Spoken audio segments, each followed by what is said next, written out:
Alright guys, last time you all got an earful from Surfer Clock about the top 10 crimes committed by Walt Disney World. Just to be clear, we aren't talking about actual illicit crimes with jail time. Hopefully. But the little things in the parks that make us angry or shake our heads in disgust. Crimes against the guests, as it were. Now, I'm here with my list of the top 10 crimes committed by Universal Orlando to even things out against the two main Orlando juggernauts. So let's begin. Number 10, dining plan changes. Once upon a time, Universal Orlando's meal deal that could be purchased on site was, hands down, the absolute best deal you could ever hope to secure on theme park food. For about $20 to $25 a person, you could go into 2 restaurants at the Studios Park, either Mel's or Louie's, and or 3 restaurants at Islands of Adventure, Circus McGurkus, Comic Strip Cafe, or Burger Digs, from lunch through dinner, and enjoy unlimited meals from a limited menu. Drinks and park-to-park access cost extra, but once added, were unlimited with each meal too. Disney's plan starts to look pretty stingy in comparison when you think about it. But then in late 2013, Universal changed it, without warning, to the Universal Dining Quick Service plan. This new dining plan, while at somewhat similar price point, limits diners to 1 quick service meal, 1 non-alcoholic beverage, 1 snack per person per day.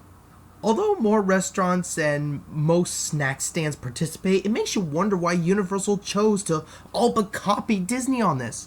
Worst of all, if you don't plan your meals and snacks out carefully, you can actually lose money based on the value of what you choose. Darn that corporate greed! Number 9, Coke Freestyle. When the meal deal went away, so did the meal deal cups. Naturally, Universal had to bring about some other form of unlimited refill beverage option without giving up the iconic red souvenir cup that lets you refill for about $1 each fill. Enter Coke Freestyle.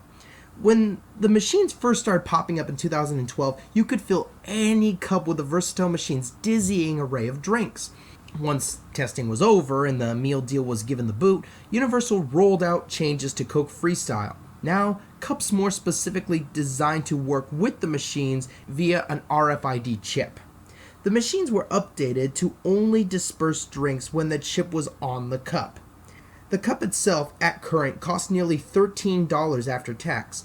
But, unlike the red souvenir cup that you could just keep bringing back, the chip inside your cup expires 12 hours after activation and has to be reloaded with additional days at $6 a day. Sure, it's unlimited for the days you purchase, but you have to keep reloading every time you visit. Falls into that stingy, money-grabbing image once more. Number 8, less than relevant intellectual properties. Let me just say, first of all, that I have no problem whatsoever with seeing classic characters at a theme park. For many kids, it's moments like these that spark curiosity. Then the family helps them to experience more about these characters. Some characters find ways to continue connecting long after their relevance in the public eye has faded, but some have definitely overstayed their welcome with nothing new to contribute. You don't see Fievel the Mouse from An American Tail out much anymore, though he does still have some real estate at Fievel's Playland over in the Fievel Water Slide. Nothing new since 1999's Mystery of the Night Monster direct-to-video release. There's gotta be a more relevant property somewhere out there. Barney has a show right around the same area as well, and though reruns pop up occasionally, that's been out of production since 2009.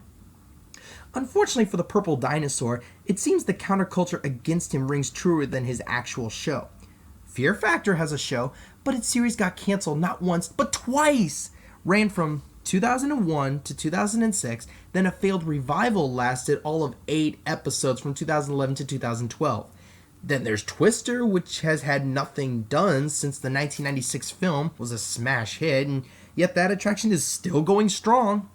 And yes, I know there are pop culture staples for the most part, but when is Woody Woodpecker gonna get that long-rumored revival already? We've waited almost a decade! Number 7. No end-of-night event at Islands of Adventure.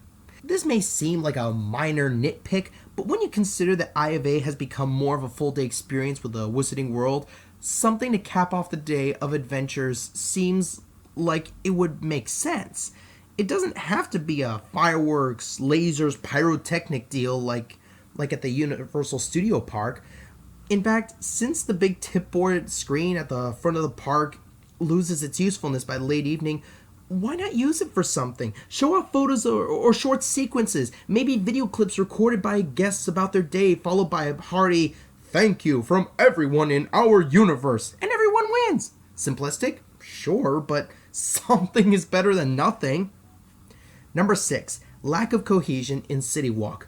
This one probably should have been a bit higher on the list, as arguably this is a pretty minor nitpick, but this is where it falls on the list.